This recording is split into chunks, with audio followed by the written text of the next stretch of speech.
we have seen that by controlling the voltage at the base of the transistor, we can control the flow going to the transistor from the collector to the emitter. So now here again we have an example of a lamp, and the other side of the lamp is connected to the negative through a transistor. Now here we are using a capacitor to control the voltage at the base of the transistor. Now what will happen when we turn the circuit on? The lamp will flash and go off. This is because the capacitor will charge, and when the capacitor is charged, it will not allow the current to reach the base of the transistor, so the lamp will not be lit. Put this as shown and turn it on.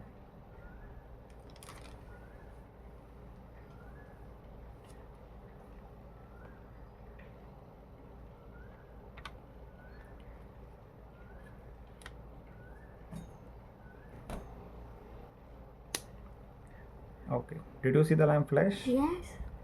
Okay, good. Now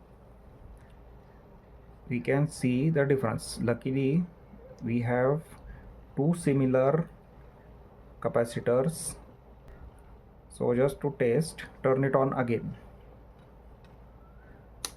Okay, you see this time the lamp did not go on. Now we will see the reason.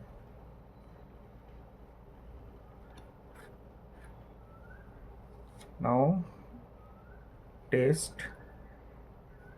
Wait, be careful that this is the one from the experiment and this is the other one. Check, this is the positive side, so check both the voltages for both of them. We have used the multimeter before, so it is now set to 20 volts.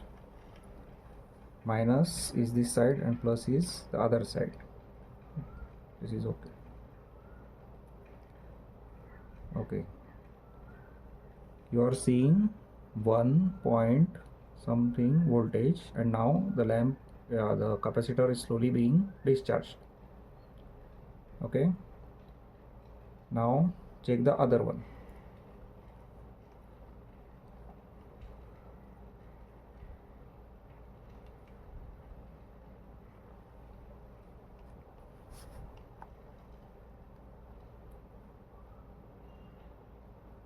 Okay, so this has no voltage, this is discharged. Okay, so put this one as shown and again turn it on.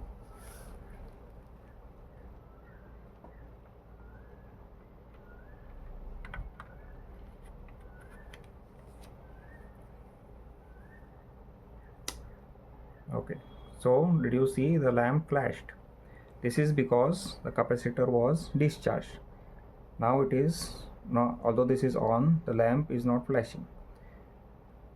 Now again we will check, this capacitor has become charged. Check it with the voltmeter.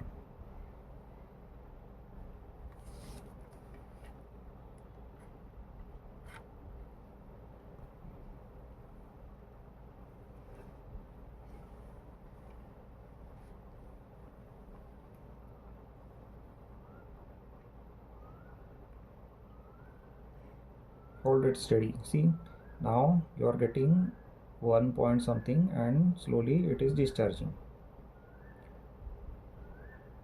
0.8, 0.6, 0.7, 0.4, 0.5. Okay, so you see now, because this was charged, the lamp did not flash.